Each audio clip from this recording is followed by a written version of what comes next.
Imagine a man who traveled America's highways for nearly half a century, leaving a trail of sorrow in his wake. A man who confessed to 93 murders, making him the most prolific serial killer in US history. His name was Samuel Little, and his story is a chilling reminder of how the most vulnerable can be forgotten. For decades, he was a ghost, a drifter who preyed on women living on the fringes of society. How did one man get away with so much for so long? Born Samuel McDowell in Georgia in 1940, Little's life started on a difficult path. He was raised primarily by his grandmother in Ohio and began a life of crime at a young age. His criminal record started with petty offenses like shoplifting and burglary, but it slowly escalated. By the time he was a young adult, he was a familiar face in police stations across the country, arrested for everything from theft to assault. He was a nomad, never staying in one place for too long, which made him incredibly difficult to track.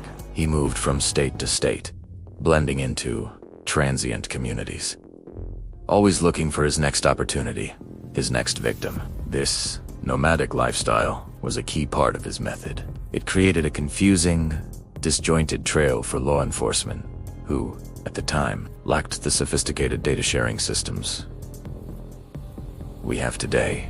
Little's method was terrifyingly consistent. He targeted women he believed no one would miss, women struggling with addiction or poverty, often involved in street work. He would typically find them in bars or on street corners.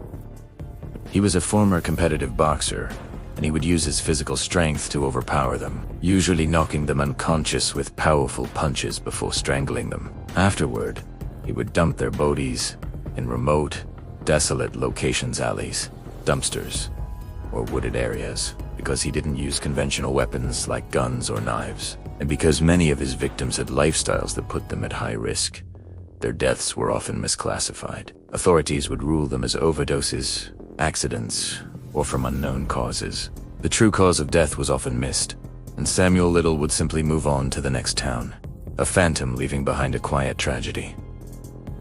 For decades, Little was a shadow. He was in and out of prison for various crimes, but never for murder.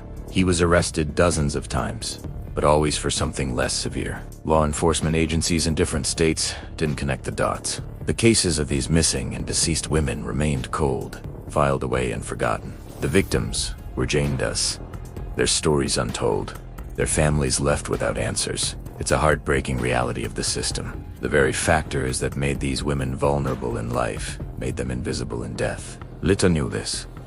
He exploited it. He counted on the fact that society had already turned its back on them, making his monstrous acts easier to conceal. He was a predator who hunted in the shadows, cast by societal neglect. The breakthrough finally came in 2012, but not for murder. Little was arrested at a homeless shelter in Kentucky and extradited to California on a narcotics charge. Once he was in custody, LAPD detectives decided to run his DNA.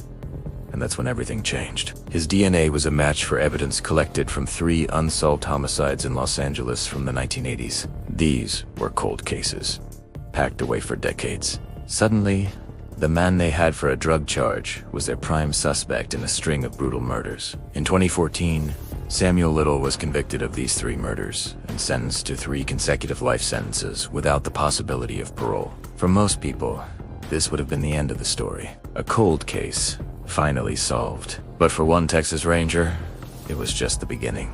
Enter James Hullen, a Texas Ranger who had a gut feeling that Little was responsible for far more. He saw a pattern in Little's known crimes that matched unsolved cases across the country. In 2018, Holland began interviewing the now elderly and ailing Little in prison. At first, Little denied everything, but Holland was persistent. He didn't approach Little with aggression. Instead, he treated him with a degree of respect, offering him snacks and listening to his stories about his life on the road. Holland's strategy was to build a rapport, to talk about anything and everything except murder. Until Little felt comfortable, he slowly earned Little's trust.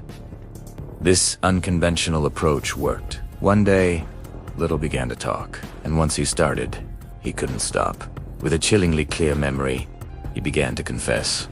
One murder after another. He described the women, the locations, and the details of his crimes with disturbing accuracy. He remembered what they were wearing, the conversations they had. To help him recall, He would draw haunting, sketch-like portraits of his victims from memory. These drawings were simple but incredibly detailed, capturing the essence of the women he had stolen from the world. He spoke of his victims without remorse, almost as if he were recounting trips to the grocery store. The sheer volume of his confessions was staggering. He claimed to have killed 93 people between 1970 and 2005 in 19 different states. The FBI got involved, and a massive nationwide investigation was launched to verify Little's confessions. They created a website with his drawings and videos of his confessions, asking the public for help in identifying the victims.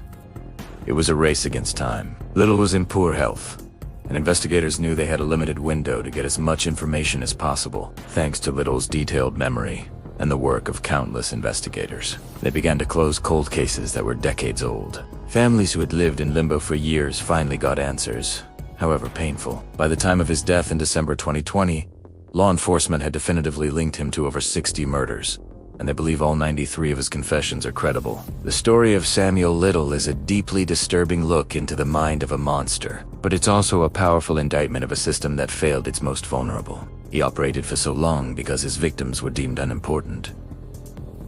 Their cases weren't prioritized. Their lives didn't seem to matter. His reign of terror highlights the critical need for law enforcement to treat every single case, every single person, with the same level of dedication and resources. It's a reminder that justice must be for everyone, not just a select few. The legacy of Samuel Little isn't just the number of lives he took, but also the hard lessons he taught us about the societal cracks that people can fall through and the predators who wait there.